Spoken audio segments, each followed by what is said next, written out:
Hello guys, कैसे हैं आप सभी लोग। इसके पहले वाले वीडियो में हम लोगों ने सेक्शन ए का क्वेश्चन नंबर 1 से लेकर के 20 तक सॉल्व कर लिए थे।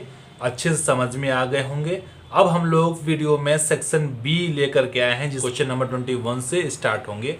21st क्वेश्चन क्या कह रहा है, if sum of two numbers is 1215 and their HCF is 81, then the possible number of pair of such number are. तो इसका हम लोग सोल्यूशन देखते हैं। 21st का क्या आता है।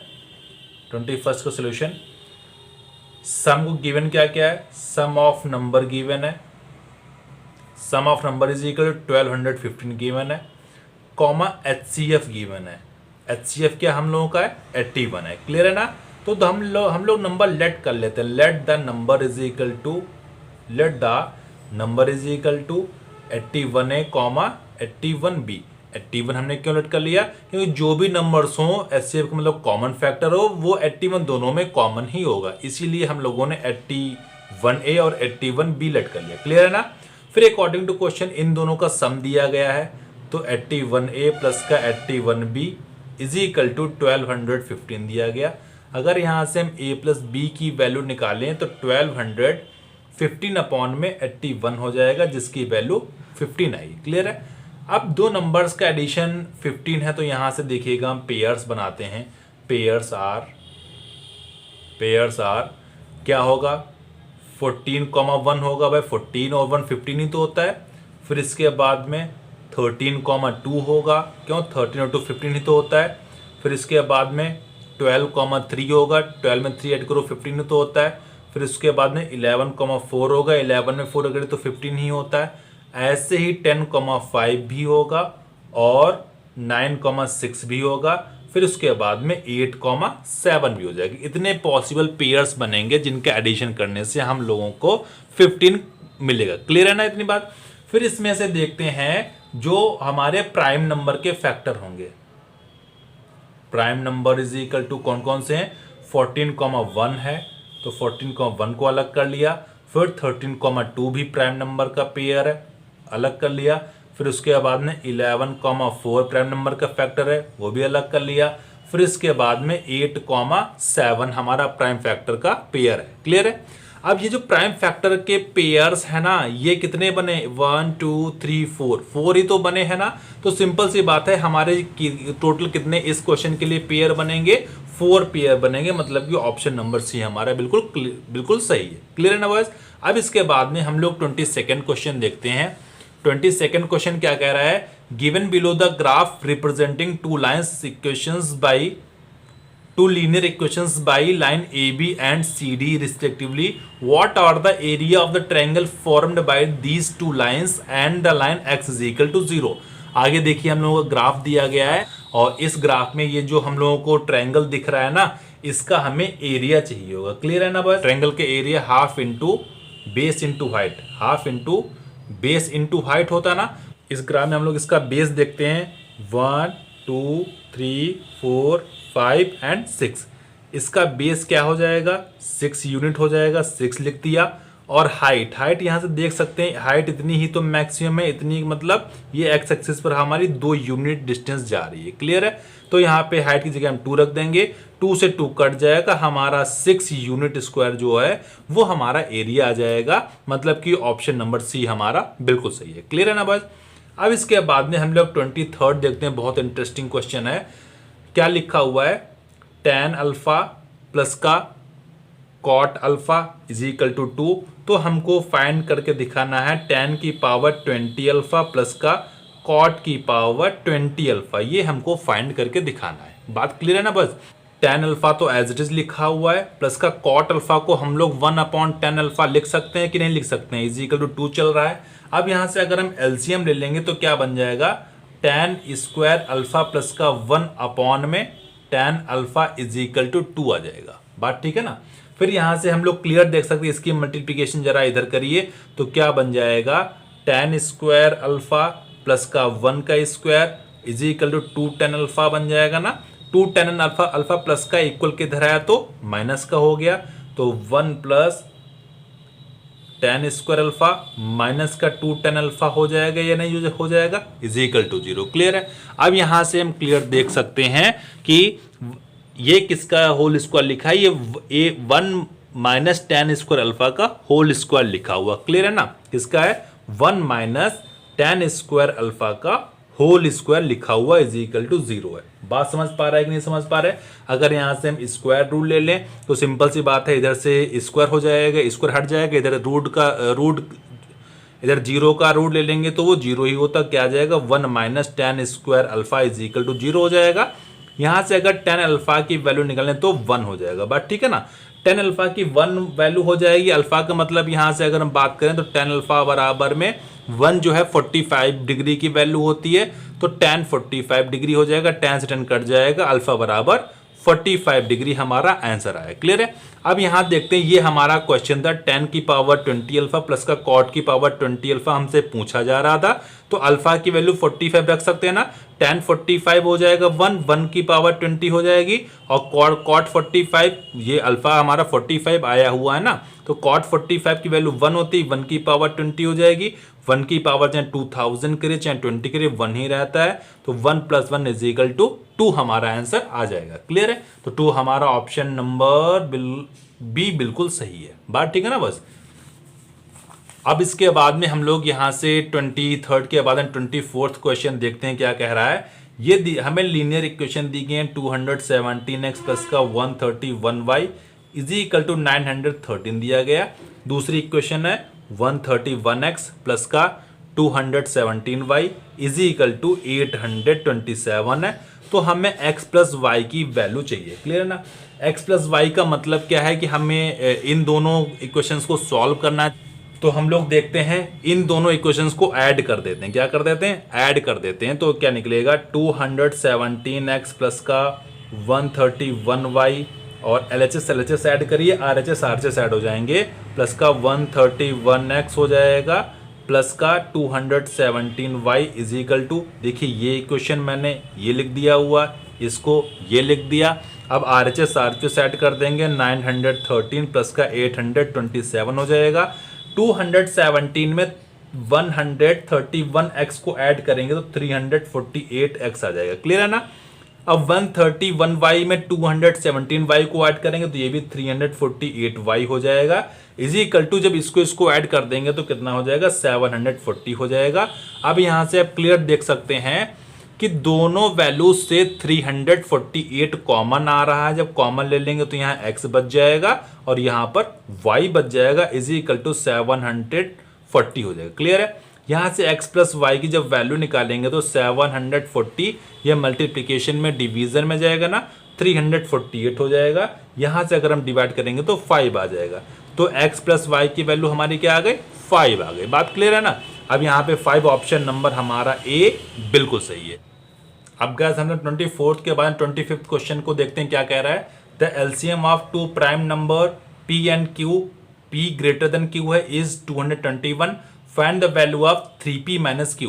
मतलब कि p और q की वैल्यू निकालिए जो कि प्राइम नंबर है, यहाँ पे वैल्यू पुट करिए, हमारा आंसर आ जाएगा। ठीक है ना। तो 25th क्वेश्चन देखते हैं, हम लोग यहाँ पे सॉल्व कर रहे हैं। 25th क्वेश्चन में देखिएगा p और q तो प्राइम नंबर दिए गए हैं। जब प्राइम नंबर जो भी नंबर्स होते हैं उनके HCF हमेशा 1 होता है कि नहीं होता है। तो यहाँ लेट करेंगे, let HCF is equal to 1 हो जाएगा और LCM हमको दिया गया है 221 दिया गया। क्लियर है ना। 221 हो जाएगा। तो हम लोगों ने फार्मूला एक पढ़ा था, क्या था? LCM into HCF is equal to product of two number. बात ठीक है ना। क्या था ना, LCM into HCF is equal to product of two number, ये हमारा फार्मूला था। क्लियर है। तो LCM इंटू HCF, LCM हमारा 1 है, HCF हमारा 221 है, सॉरी HCF हमारा 1 है, LCM हमारा 221 है। प्रोडक्ट ऑफ टू नंबर कौन से हैं? P इंटू Q ही तो था ना। तो यहां से हम लोग क्लियर देख सकते हैं। तो P इंटू Q की अगर हम फैक्टर करें तो सिंपल सी बात है 17 इंटू 13 आ जाएगा ना। 17 13 की मल्टीप्लीकेशन करिए तो 2 2 1 ही होता है। बात ठीक है ना। यहां से अगर कंपेयर कर दें तो P की वैल्यू 17 आ जाएगी और Q की वैल्यू हमारी 13 आ जाएगी। बात ठीक है। तो हमसे क्वेश्चन क्या पूछ रहा था? क्वेश्चन ने हमसे 3p माइनस Q की वैल्यू पूछी थी। 3p माइनस क्यू की वैल्यू, p की वैल्यू 17 आई है तो 3 इंटू 17 माइनस क्यू की वैल्यू 13 है, 17 3 जा 51 माइनस 13 हो जाएगा, तो हमारा 38 यहाँ से आंसर आ गया। 38 हमारा ऑप्शन नंबर सी बिल्कुल करेक्ट है। 25th क्वेश्चन के बाद में 26th हम लोग देखते हैं क्या कह रहा है। अ card is drawn from a well shuffled deck of card, What is the probability that the card drawn is neither a king nor a queen? मतलब ना तो किंग है ना तो वो क्वीन है। तो हम लोग जानते हैं कि टोटल कार्ड्स कितने होते हैं। टोटल कार्ड्स हमारे 52 होते हैं, प्लेइंग कार्ड्स 52 होते हैं, और 52 में नाइदर किंग नॉर क्वीन, मतलब किंग और क्वीन ना होना चाहिए, बाकी चाहे जो हो, ठीक है। तो यहाँ से रिमेन कार्ड लिख देते हैं जो हमारे बचे होंगे कार्ड्स, क्यों, किंग और क्वीन को छोड़ के। क्वेश्चन कह रहा है ना नाइदर किंग नॉर क्वीन, तो किंग और क्वीन को छोड़ के हम लोगों के कार्ड्स कितने बचे, 44 बचे हुए। बात क्लियर है। अब यहाँ से प्रोबेबिलिटी हम लोग निकालते क्या होता है, possible event upon total number of event.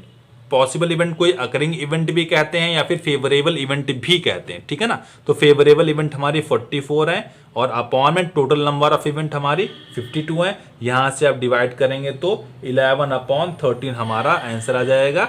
11/13 मतलब ऑप्शन नंबर ए हमारा बिल्कुल सही है। बात क्लियर है बॉयज। अब इसके बाद में हम लोग 26 के बाद में 27th क्वेश्चन देखते हैं क्या कह रहा है। 27 कह रहा है two fair dice are rolled simultaneously, the probability that 5 will come up at least once. दो हमारे डाइस हैं वो हमारे रोल किए जाते हैं, तो उसके ऊपर एटलीस्ट कम से कम एक बार 5 आने की प्रोबेबिलिटी हमको चाहिए होगी। बात क्लियर है ना। तो सिंपल सी बात है, टोटल नंबर ऑफ इवेंट कितनी बनेंगी यहाँ पे 36 बनेंगी। क्यों, डाइस में एक डाइस में 6 पॉसिबिलिटी होती है, 6 नंबर्स होते हैं, 2 डाइस हैं तो टोटल नंबर ऑफ प्रोबेबिलिटी 36 बन जाएंगी। फिर उसमें फेवरेबल इवेंट जो होगी या फिर पॉसिबल इवेंट जो होंगी, फेवरेबल इवेंट जो होंगी वो हमारी 11 होंगी। आप डाइस का पूरा स्ट्रक्चर बनाइए, उसमें देखिए एटलीस्ट 5 जो कम होगा अब, तो वो उसमें क्या होगा 11 हमारी पॉसिबिलिटीज बनेंगी, ठीक है। तो यहाँ से प्रोबेबिलिटी इज इक्वल टू क्या होगा, possible event upon total number of event, मतलब कि 11/36। यहाँ से ऑप्शन नंबर हम बी बिल्कुल करेक्ट देख पा रहे हैं, क्योंकि 11/36 इसी में ही हमारा ऑप्शन दिया गया। बात क्लियर है ना बस। अब इसके बाद में देखते हैं 28 वाला क्या कह रहा है। 28th क्वेश्चन हमारा है वो ट्रिग्नोमेट्री से रिलेटेड है और बहुत अच्छा क्वेश्चन है। 1 + sin² alpha is equal to 3 sin alpha into cos alpha है, तो हमें कॉट अल्फा की वैल्यू चाहिए होगी। तो 28 क्वेश्चन में 1 + sin² alpha is equal to 3 sin alpha into cos alpha दिया गया, तो कॉट अल्फा की वैल्यू चाहिए। अच्छा भाई, आइडेंटिटी नंबर 1 से 1 को हम लोग sin² अल्फा प्लस का cos² अल्फा लिख सकते हैं ना, बिल्कुल लिख सकते हैं, आइडेंटिटी ही यही होती है। प्लस का sin² अल्फा ये वाला हमारा एज इट इज लिखा हुआ है, और ये 3 sin alpha into cos alpha equal के उधर गया तो माइनस का 3 sin alpha into cos alpha हो गया इज इक्वल टू 0, ठीक है। sin² अल्फा 2 sin² अल्फा हो गया, प्लस का ये cos² अल्फा ऐसे ही है, माइनस का 3 sin alpha into cos alpha is equal to 0 चल रहा है। क्लियर है ना। अब देखिएगा डिवाइड बाई sin² अल्फा हम लोग कर देंगे, क्यों हमको कॉट बनाना है ना, कॉट बनाना। कॉट कैसे बनता है, साइन कॉस अपॉन साइन से ही तो बनता है ना। यहाँ sin² अल्फा से डिवाइड करें 2 बचेगा, cos² अपॉन sin² क्या हो जाएगा, cot² अल्फा हो जाएगा, माइनस जब यहाँ साइन से डिवाइड करें साइन से एक साइन कट जाएगा, कॉस अपॉन साइन क्या बन जाएगा हमारा, कॉट अल्फा बन जाएगा इज इक्वल टू 0, ठीक है।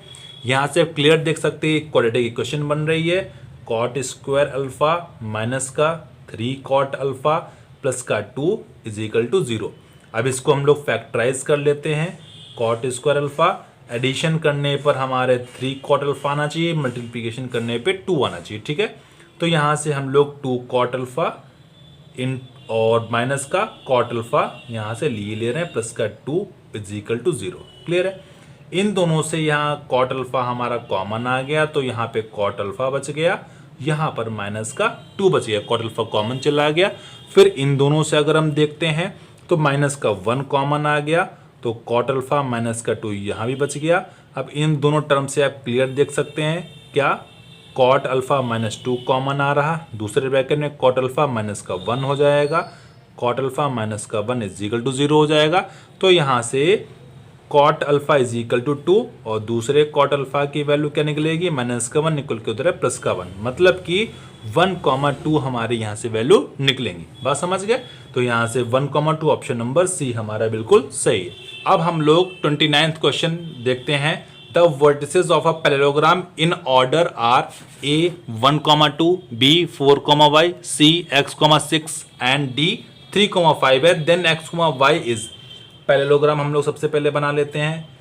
ये देखिए हमारा पैरेललोग्राम है, यहाँ हमने ए बी सी डी, चाहे जैसे आप चाहे जिस ऑर्डर में ले लीजिए, कोई दिक्कत वाली बात नहीं, चाहे क्लॉकवाइज लीजिए चाहे एंटी क्लॉकवाइज लीजिए। मैं यहाँ पे सभी कोऑर्डिनेट फिल करे दे रहा हूँ, x,6 है और 3,5 है। क्लियर? तो हमें x,y की वैल्यू बतानी है, मतलब कि ये जो x है ये x है और ये जो y है, इन दोनों की वैल्यू हमको बतानी है। बात समझ पा रहे हैं कि नहीं समझ पा रहे हैं? तो यहाँ से हम अगर इनका BD डायगोनल को मैच करा दें और डायगोनल AC मैच करा दें, तो सिंपल सी बात है, ये जहां पर इंटरसेक्ट करेंगे ना वो पॉइंट पर, वो हमारा मिड पॉइंट होगा कि नहीं होगा? होगा ना। तो देखते हैं मिड पॉइंट